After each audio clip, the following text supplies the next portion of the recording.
By now, they must be wondering which way to turn. They have embarked on a big review of their policies, and I'll be talking to the Shadow Chancellor, Peter Lilly, the man in charge of that review. The party itself is changing. This week, we shall know the result of a ballot of all party members in which Mr Hague has confronted them with the choice, back me or sack me. And the vote is on not just Mr Hague, but on the reforms that he wants to introduce. The problem is the members haven't yet seen the detail of what's being proposed, and many of them feel they're being bounced into an endorsement. Laura Trevelyan has seen the latest version of the document, and this is her report. This was once a reassuringly solid Tory landscape, but the most momentous Conservative election defeat since 1832 has left Sheffield without a Tory MP, and defeat has laid bare the withered state of the party's grassroots.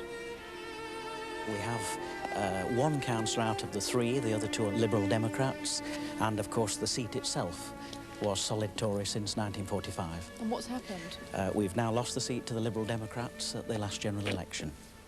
David Pinder is the chairman of the Sheffield Hallam Association. A party member for 35 years. He says while the Tories ruled the country, their activist base crumbled.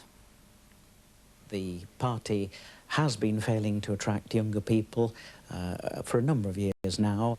I remember when I joined the Young Conservatives a good number of years ago, we had 80 along to meetings. Now we're down to 5 or 6. We used to have 12 Conservative councillors representing the wards in the constituency. We're now down to 1. Patrick Said of Sheffield University is the author of a study which revealed the Tory party membership to be demoralised and elderly. I think that Sheffield Hallam is an absolutely classic example of the problems for the Conservative Party. I've observed general elections here in Sheffield since 1970, and I can say without hesitation that this was the worst campaign fought by the Conservatives throughout that period of time. Very, very few people actually out campaigning. The Conservative Party needs to encourage participation. It needs to recruit individuals, and to recruit them, it's got to give them some sense in which they're taken seriously. And basically the history of the Conservative Party ever since the 19th century has been that the members are there to service the parliamentarians. The new leader wants to reform the party structure to make the Tories electable while satisfying his activist desire for greater democracy.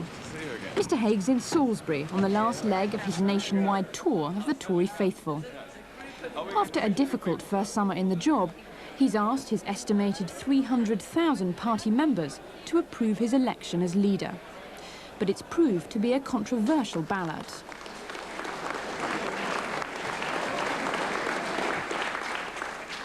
I've come here today to seek your endorsement. I've come here to seek your endorsement for me as your leader and your endorsement of my principles of reform in our party. But the actual green paper outlining the reforms which are being proposed by Mr Hague won't be published until the party conference next week. So activists are being asked to vote yes to proposals they haven't even seen. Mr Hague's decision to link the leadership ballot to his reforms has irritated many in the party. I personally think it would have been much better to have separated the two. I think you should always avoid the appearance of manipulation. Even when you're not manipulating, you should avoid the appearance of doing so. And certainly people have said to me, well, I would have voted yes, yes, they say, but then they tell me that they decided, in fact, to vote no, simply because they felt that there was some agenda there. Now, that could have all been avoided if the questions had been separated. Brushing aside such criticism is Archie Norman, the supermarket boss turned MP who's bringing Asda values to the Tory party. Mr Norman's in overall charge of the Green Paper, and as a first step, he's proposed a central membership list. This is about creating the greatest volunteer political party in the Western democratic world. During consultation, Mr Norman's explained that the three wings of the party, Central Office, the MPs and the National Union, which represents activists, should be united into one party. The Green Paper will actually be published on after the endorsement ballot, assuming we get the right result, otherwise it won't be necessary. Behind closed doors at party headquarters, tempers have been fraying as the final touches are put to the reform proposals. On the record understands there have been at least 9 drafts of the Green Paper. This reflects a disagreement at the highest level between the reformers, who want to give ordinary members a greater say in the running of the party, and the traditionalists, who favour only limited change. We've obtained the final draft of the Green Paper. The copy of the reforms seen by On the Record shows first of all the leadership's determination to centralise control of certain aspects of the parliamentary selection process. The paper says associations must select by-election candidates from a special centrally approved list, but local candidates may be added. Those associations with very small membership may lose the right to select their candidate. And the Green Paper says the party should try and ensure that a quarter of the candidates at the next election are women. One controversial way of achieving this is a suggestion that 25% of candidates interviewed for seats where there's a vacancy should be women. There are a variety of options set out in the paper, and one idea is simply that if you have a large number of applications for a constituency, this is an idea that's been put to us, you have a lot of applications, then isn't it reasonable that a quarter of those interviews should be women? That is a proposal. I strongly disapprove of anything which gets anywhere near positive discrimination or giving women advantages over men. I believe we should all compete equally, and I think that if you have positive discrimination, it is catastrophic for the quality of women in Parliament.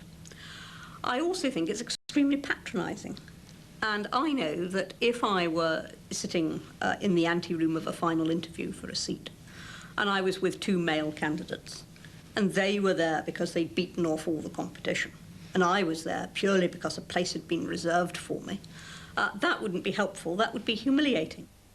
And in another measure, which shows how the central party machine is trying to remedy past weaknesses, there's to be a powerful new Ethics and Integrity Committee.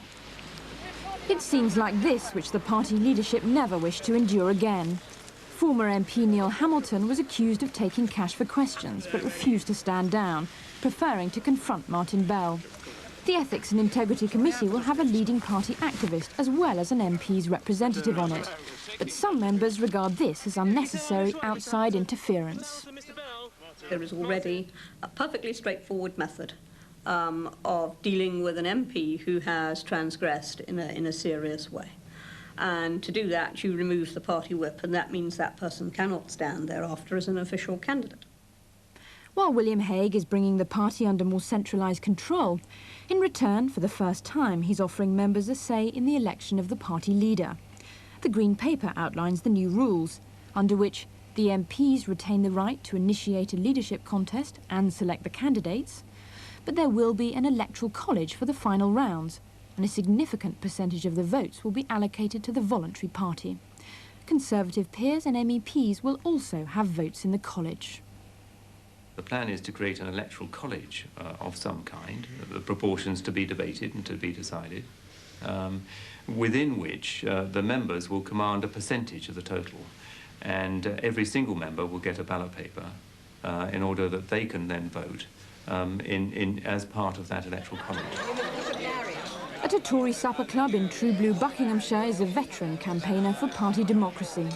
John Strafford won't be bought off with leadership election rules that are still dominated by the MPs. What we've got to do is to ensure that, at the end of the day, we end up with a modern democratic party. Only one member, one vote will do. There seems to me to be absolutely no reason at all why the ordinary member of the party shouldn't have a vote of equal value to the member of Parliament. And here we get into the vested interests of the parliamentary party. And if I may say so, it sometimes seems to me that the executive of the 1922 committee is like the town council of Jurassic Park, protecting the Brontosaurus dinosaur of Sir Archibald Hamilton, living in the last century. He's the only dinosaur that's not extinct yet. For activists like John Strafford, the Green Paper offers a little more say in policy making. But members are offered a new role in party organisation. There's to be one governing body for the party called the Board. It'll have 12 to 14 members, including the party chairman and the chairman of the 1922 Backbench Committee of MPs, currently Sir Archie Hamilton. It'll be in charge of day-to-day management. 6 members of the board will be elected by the voluntary party through a new national convention. Further positive discrimination measures may ensure one of these positions is held by a woman. The convention will meet biannually, and it will be primarily a parliament of constituency chairmen. On the record understands there's been a heated debate over who exactly should sit on the National Convention. Because it will elect activists to the powerful new board of management, its composition is crucial. The reformers wanted ordinary party workers, as well as association chairmen, to be on the convention. But the traditionalists wanted membership to be confined to association chairmen, who are reliably loyal. The final draft of the Green Paper shows the old guard have won the day. The National Union chairman, Robin Hodgson, is the leading figure in the voluntary party. The Green Paper proposal for a national convention bears an uncanny resemblance to Mr Hodgson's preferred option for modest reform. Within the National Union vision, and now in the wider ideas, this is a parliament of constituency chairmen. It is the constituency association chairmen who have the greatest influence. It is their qualities of leadership and their skill and their dedication that will ensure that we have a really effective, hard-working campaigning force on the ground. And it would be, in my view, a disaster if it was restricted purely to constituency chairman. That is not the way forward. The whole mode, when you're a constituency chairman, has got to be, quite rightly, very positive and in favour of the party. Now, because of that, constituency chairmen are easily manipulated by the establishment. And one MP who wants all sections of the party represented on this convention believes the Tory establishment has thwarted activists' rights. My fear is that the present proposal is really just a recreation of the old National Union. Now, it might conceivably be that some people in the National Union intend precisely that, but that old structure is discredited and it must be confronted and defeated. The principles of democracy and decentralisation, you know, that certainly is something that you wouldn't have heard the Conservative Party saying in the past. We showed Professor Patrick Sade our copy of the Green Paper and asked him for his considered opinion. It's a radical document in that it reverses the history of the Conservative organisation over the last 100 years. It is beginning to give members a say. My own view, however, is that it is fairly limited and it needs to go further if it is likely to provide the real incentives to attract people to rejoin the Conservative Party. William Hague's taken on the powerful vested interests in his party, claiming he wants to give more democracy to the activists. The Green Paper shows the old guard may have defeated him. Your party reforms. I fear that we are rushing towards yet another disaster for the Conservative Party.